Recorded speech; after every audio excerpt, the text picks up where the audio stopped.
कधीच नाही चुकणार तुमचे फेवरेट टीव्ही शोज झी5 सोबत, तेही एकदम फ्री। हा रेड कलर छान दिसतो ना? नाही एवढं उठून नाही दिसत आहे। हा बघ, हा जास्त छान दिसतो। चला बाळांनो, पण हा पण ऐका, तयारी कुठवर आली आहे जरा अपडेट द्या पटापट। बऱ्यापैकी झाली आहे तयारी आजी। म्हणजे कुठलं डेकोरेशन कुठे करायचं, काय कलर स्कीम वगैरे सगळं मी डिसाइड केलंय। मेन्यू सुद्धा डिसाइड झालाय।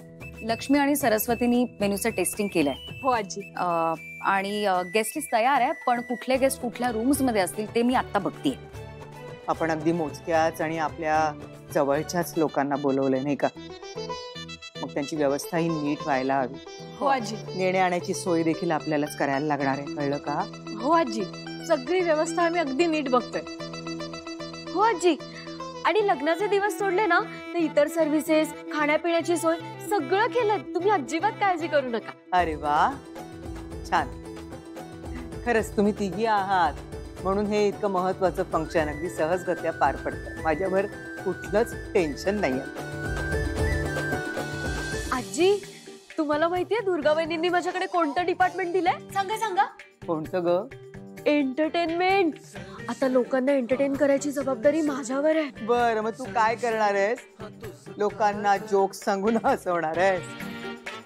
हा, हे सुचलंच नव्हतं मला। ही आयडिया पण चांगली आहे। मी लोकांना जोक सांगणार। हा, एंटरटेनमेंटची जबाबदारी म्हणजे फंक्शन मध्ये कुठली गाणी वाजतील ती जबाबदारी सरस्वतीला दिलेली आहे। ऑल्सो आपल्या हॉटेलमध्ये जे नातेवाईक उतरणार आहेत त्यांच्या मुलांना वीकेंडला प्ले अरेनाचे पासेस मिळतील का, ही सुद्धा जबाबदारी सरस्वतीवर आहे। जयत तयारी करताय अगदी।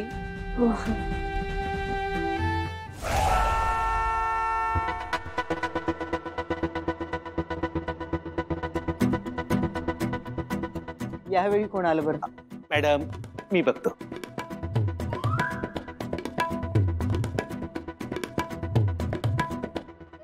परदेशातून आलेला साहेब आहेस बाबा तू। चल चल चल, वर बस वर बस। आजी वर बस अगोदर। आजी ऐक, साहेब वगैरे सगळं माझ्या ऑफिस मध्ये। इथे मी तुझा लाडका नातू म्हणून बसलोय आणि मला बसू देत ग, मला खरंच खूप बरं वाटतं। अरे बाबा बस बस बस बस बस।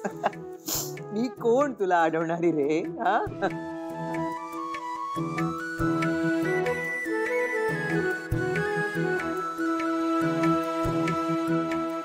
आजी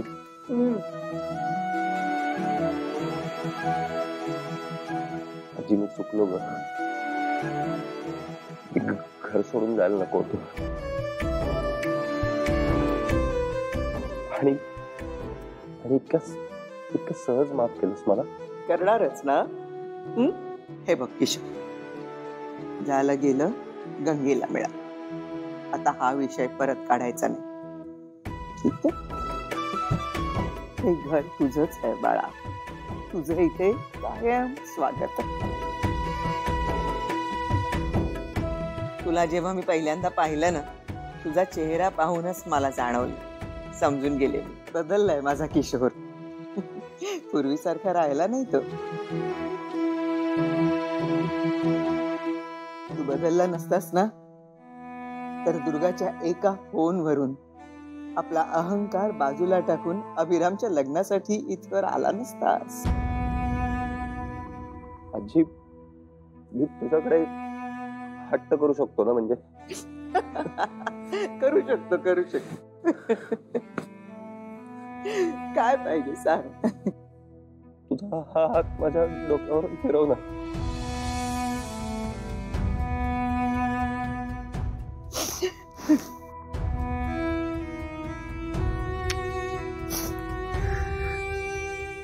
आजी, मी घराबाहेर पडण्याचा एकटा होतो ग।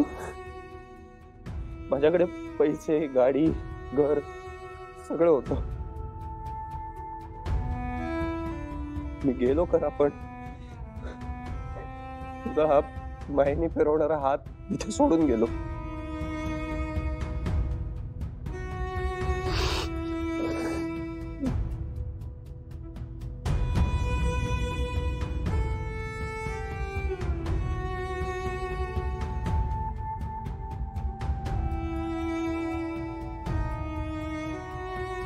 काय गडबड चालू आहे?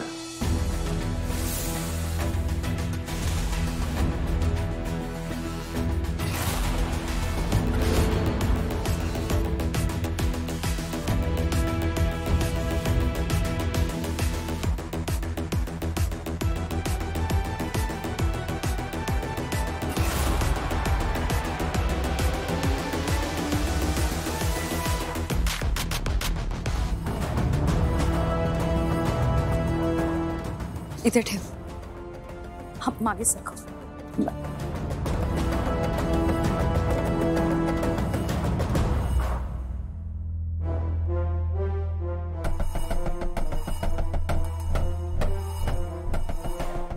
दुर्गा, सगळ्या वस्तू जशाच्या तशा ठेवल्यात तू. इतके वर्षांनी आलो तरी सगळं कसं तसंच आहे.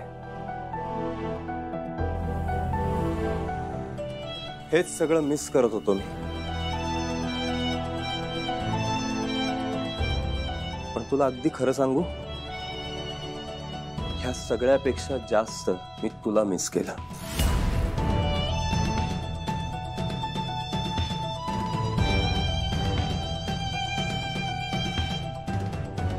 एकही दिवस गेला नाही जेव्हा मी तुझा विचार केला नाही. एकही क्षण गेला नाही जेव्हा मला तुझी आठवण आली नाही. ज्यावेळेस मी हे घर सोडून निघालो होतो त्यावेळेसही तुला तुझी कर्तव्य, तुझी ड्युटी महत्वाची वाटली होती. तू तर माझ्याबरोबर यायला स्पष्ट नकारही दिला होतास. तुला तर माझी एक गोष्टही पटत नव्हती.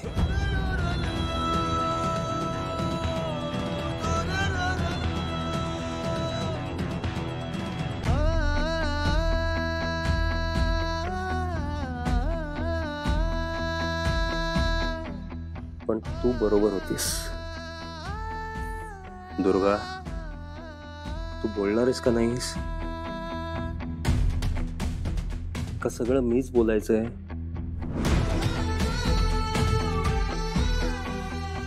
दुर्गा, दुर्गा, माझ्याकडे बघ. दुर्गा, मला एक खरं सांग, तू मला मिस नाही केलंस?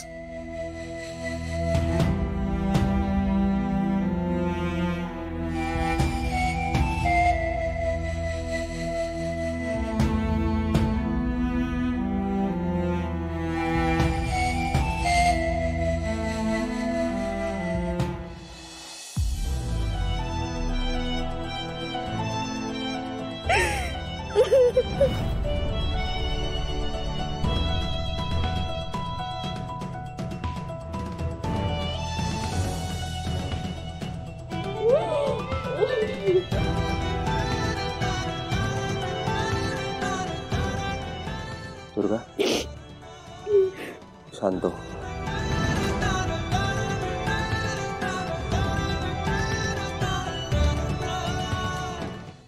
झी5 ॲप डाउनलोड करा आणि पहा सर्व एपिसोड्स एकदम फ्री.